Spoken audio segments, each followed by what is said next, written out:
What's up, guys? Nate and Sutton back with another video, and today we are talking about all of the things that we wish we would have known before we got married.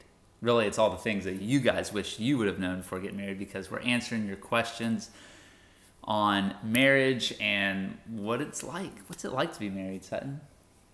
I told them that we're experts because we've been married for 5 years, so we must know it all. We just had our 5-year anniversary, so we've learned a lot of things in those 5 years, experienced a lot of things, and now we're here to share those insights with you guys. Yeah, one of the very commonly asked questions is how old were we when we met and got married? So we met when he was 22, and it was 1 or 2 days after my 23rd birthday, and then we got married at 24. And another very commonly asked question was, what is a good age to get married? Or like, is this age too young? Is this age too young? My personal answer is there's no such thing as too young. Like, if you're ready and you know that this is the right person for you and you guys are in a good place in your life, you know, with money and stuff, and you feel like you're able to start your family, then why the heck not? You think even if they're like 18? My grandparents got married at 13, and they were together their whole lives. 13? Yeah. Oh my gosh. I'm not suggesting wow. that, though. That was different times, but wow. I do think that's very cute. Yeah, my personal opinion, I just know for me, like, there was so much growth that took place in my life from the time I was like 16, 17, 18 till like my mid-20s that I may have thought that I wanted to get married to someone, but looking back on it, it's like, whoa, I'm really glad I didn't do that. Just because there's so much you learn in that time period. But, you know, ultimately it's a personal decision, I think, and, you know, got to do what's right for you. But I think the youngest that someone asked was it was either 21 or 22. Is that too young? Oh, yeah, I don't think that's too young. Yeah. But a teenager, yes, I will say that I would think that's too young. Just let me get the disclaimer in there so that people aren't telling me, saying I'm trying to get people to get married at 13. Okay, first question. This was very common. How can we keep the love, how to fall in love more each day and not get bored with each other? Yeah. People were asking, like, do you guys run out of things to talk about? I thought that was funny. Yeah, I think this is a really important question because I know, like, in our dating phase and when I was younger, I always kind of thought, like, oh, that, you know, I don't think that would happen to me. Like, I really value friendship and passion and a marriage, and I would just never let that thing that die down. You know, I see older people and parents and I'm like, oh man, I don't want my relationship to be like theirs. And I'm not saying that's happened to us, but I'm saying that I think you might be surprised at how easily that can happen if you don't stay on top of it. Yeah, something we've talked about in the past is the books Husband in Pursuit and Wife in Pursuit, and I will just preach about those books to the day that I die. Because they're so great, and I really feel like if everyone would just read that and follow it, like do what it says, you're like destined to have a great marriage. I heard an analogy one time of marriage being like a bank account that always really stuck with me. Meaning, like, you know, you can't just go withdraw from a bank account because eventually it's going to be empty. You have to deposit and then you can withdraw. You deposit and withdraw. And so I think a marriage is very similar, that if you notice that you're just constantly trying to take what you can get out of a relationship and you're not sowing into it, then you might be empty pretty quickly. That's good. It's good, right? Back to the real question is, you're asking, do you get bored of each other? And the answer is yes, you will get bored of each other if you aren't depositing, if you're not making those sowing into the relationship. You have to, it requires effort. One thing I think you can really do to help keep, and I want to do more of this too, and actually this was wisdom given to me from your dad. Ooh. Is to do spontaneous things. You know, it can be very easy, especially if you're really scheduled like us, to do the same routine every day. But every once in a while, just do something different. And I want to do more of that in our relationship. Spontaneity is where memories are made. Variety. Those are the things that you're going to remember. You're not going to remember the mundane. Every day you do the same thing, but when something's thrown in there that's random, you'll remember it. Yeah, variety is the spice of life. But not when it comes to your spouse. We interrupt this awesome video to thank our sponsors, Dime Beauty. Yes, Dime Beauty is a makeup and skincare line, and now I'm just like obsessed with their products. So the things that I got is the eyelash growth serum and also the mascara, which I've only been using it for a few weeks, but I can already tell it's working some wonders. And my favorite thing about these products is that they are vegan and cruelty free, and they don't contain any of the bad stuff that's in a lot of other makeup. And Nathaniel actually got me eyelash growth stuff because my eyelashes is something I've been complaining about for years. But then I got pregnant, couldn't use it, started breastfeeding, couldn't use it, and then it expired. So it's just like thrown in the trash. But this one, you can use it while you're pregnant, you can use it while you're breastfeeding, you can use it while nothing's going on, which is me right now. Don't think I'm trying to tell you that I'm pregnant. So I love it. Just yesterday, you were telling me that you felt like you could notice that your eyelashes were actually growing because, why don't you tell them the story? I thought that was really cool. Yeah, so before this, I was telling him, I was like, I don't know if my eyelashes are really growing because, you know, I see myself every day. I can't really tell. But then I put on my sunglasses that I've been wearing lately, and all of a sudden, my eyelashes are now hitting the lenses. So I'm like, yes, it's working. And it's funny, now that I'm actually looking at you from this angle, I feel like I do notice your eyelashes, where I don't normally even think about your eyelashes, but they look like they're like popping. Because they're usually pretty pathetic. But now they're there. Something that I really appreciate about these Dime Beauty products is that, like I said, one of the ones I got is the eyelash growth serum, and it is affordable. Because I don't know if any of you guys have looked into getting eyelash growth stuff, but it's super expensive. And getting your eyelashes done, you know, I don't even know what it's called, like the fake eyelashes people go do every month, that's really expensive. This is just a nice, easy, affordable way to make your eyelashes grow and look beautiful. You can use our code that we have here on the screen and in the description below to get 20% off of Dime Beauty's products. Next question, do boundaries exist within a marriage sexually? What do you think? I was telling him, I was like, I tried to look up this answer because I had my own opinion, but I wanted to see like what else is out there, like what other people think. I could not find anything about this. Like, I don't know if that's not a topic or if it was just too vague of a question, but my personal thoughts, sexual boundaries, I would say, yes, you can have them if you want to. Like if there's something sexual that you're not comfortable with or you don't want to do, I think you have the freedom to say, I don't want to do that. And if your husband is, you know, loving you like Christ loves the church and leading and stuff, he would be like, okay, that's fine. Like, I don't think that any godly man or woman is going to be like forcing something on you that like you don't want to do. Yeah. What's the verse about your body's my body, my body's your body? My body's nobody's body. No, there's some verse in the Bible, I don't know the exact words, but like saying, you can't tell them that. You got to act like you know it. But I don't know the exact words. No, but you got to act. You got to look it up and pretend that we knew the verse, so that they. I'm just joking. I'm just saying all this for the video. Oh my gosh. Okay, there's a verse in the Bible about that the woman's body is the man's is the woman's once they get married. That's what was making me question of like, are there boundaries?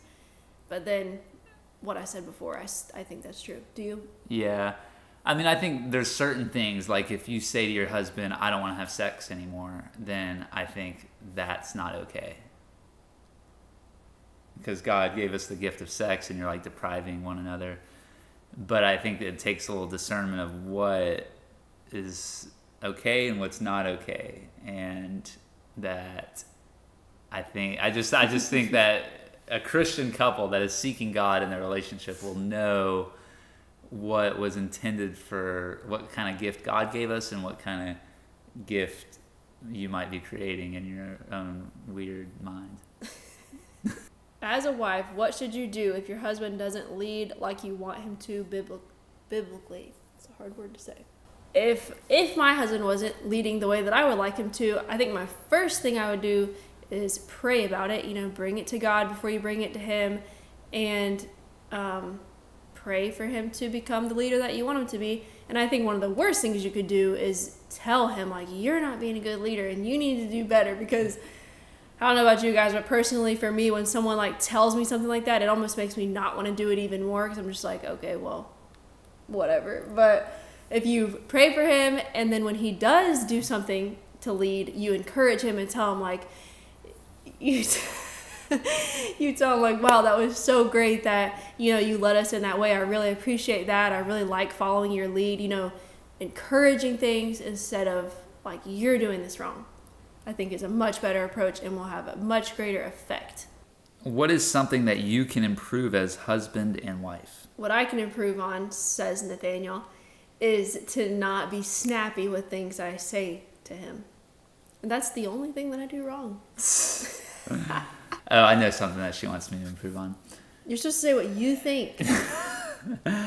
I think something that I could improve on is that when I get mad, to not let it last so long. Oh, and you guys know what he does when he gets mad is this. Then he talks to me like this, and it just makes me so mad.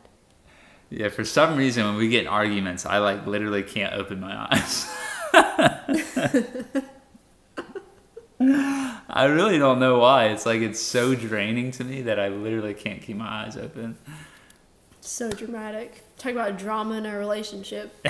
You're the drama. What does submission look like? The way we view submission in our relationship is that I feel like on most decisions in our marriage, we come to a mutual agreement on them. But if it's like a kind of a big decision and we feel like we don't really agree on it one way or the other, we usually just go with what I say. We've really only had that happen in one instance in our whole 5 years of marriage of like we were just not seeing things the same way, and I wanted things one way and he wanted things another way, and we called our marriage counselor about it, and that's kind of what he said is like, this is submission. You know, you need to pick who's gonna be making the big decisions when you guys don't agree. Somebody's got to make the decision. Yeah, because we were both like not budging, but then we both decided that it should be him because God calls men to lead the household, so he's the winner. It's a big responsibility. So actually, the one time that we did that, we went with my decision, and it was a failure. And so we went with her decision. And it's going great.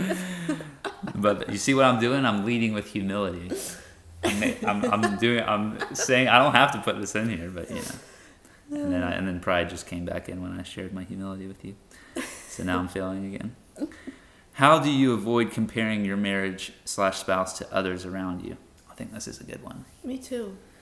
Yeah, I have a feeling this might be a struggle for a lot of people. And something that I do that I always like, I feel like it's for some reason it's just ingrained in my mind, is that I understand the fact that everyone else's life is probably not as good as it seems. You know, because Amen. Because everyone is putting their best foot forward. You know, every time you see someone, it's usually on social media or in person, and you think they're like, yeah, my life is horrible today. That's why I actually really appreciate it when I have friends who do share their struggles with me on a regular basis, because it just makes me connect that much more with them. But I really think it's a matter of getting out of the comparison trap. Like, whether you compare yourself to people in a positive or a negative way, neither one is a winner. You're losing either way when you compare yourself. I think we've actually made a video on this, but when you compare yourself and you think your life is better than them, it fills you with pride. And then when you compare yourself to someone else's life and that you think their life is better, it fills you with jealousy or envy. So it's really getting out of this mindset of comparing and just accepting and joyfully receiving what God has given you. Good job. That was good, wasn't it? That was so good. Man, get me on stage. What's your advice on couples who were sexually involved with other people before marriage? This is an answer that we actually got from our marriage counselor and I would highly recommend this, is if you guys were each sexually involved before you get married, you should talk about all the things, whatever you want to say, whatever you did, whoever it was with, however many times, whatever details you feel necessary to give, you give them that one time, and then you never talk about it again. And it's probably going to be rough. Yeah, because that's in your past, and you're just respectfully letting them know, like, this is what I've done, this is who I've been with. Each of you do that, but when arguments come up, you don't bring up their past because they can't change it, they can't help it, and it was brave of them to tell that to you. And bring up everything. Don't leave anything out. Bring up everything. Yeah, because then you're just leaving room for it to come up again in the future, which you really want to avoid. And what's funny is we both did this before we got married, is like talk about our past, and I honestly could not tell you what his is. Like, I don't even know. Yeah, it's really weird. I feel like it was eliminated from my mind. Yeah, because, I mean, you don't want to think about that stuff. It's horrible. So it's like ripping the Band-Aid off. Talk about it all at once. Don't take different days and, like, space it out. Just word vomit all of it out there and just move on. Mm-hmm. Someone literally... No, don't say it. Are you sure? Yeah. Why? It's just too strange. Okay. Someone's asked us a really weird question. It's so weird I can't even say it. Alrighty, guys. Well, that was our Q&A on what we wish we'd have known before marriage, or what you wish you would have known before marriage. Now you know. Now you know, Nate. Super Short Show. Alright, guys. Well, this was fun. We haven't been on the couch, the big comfy couch, in a little while. We're going to have to come back here. You guys like these kind of videos better? You all like our vlogs, or do you like all these other weird videos that we do? We're definitely not a niche. Yeah. A niche, whatever it's called. Nietzsche. All right, guys. Well, that was Nate and Sutton sowing seeds of truth, love, and inspiration one view at a time. And that was our Q&A about marriage.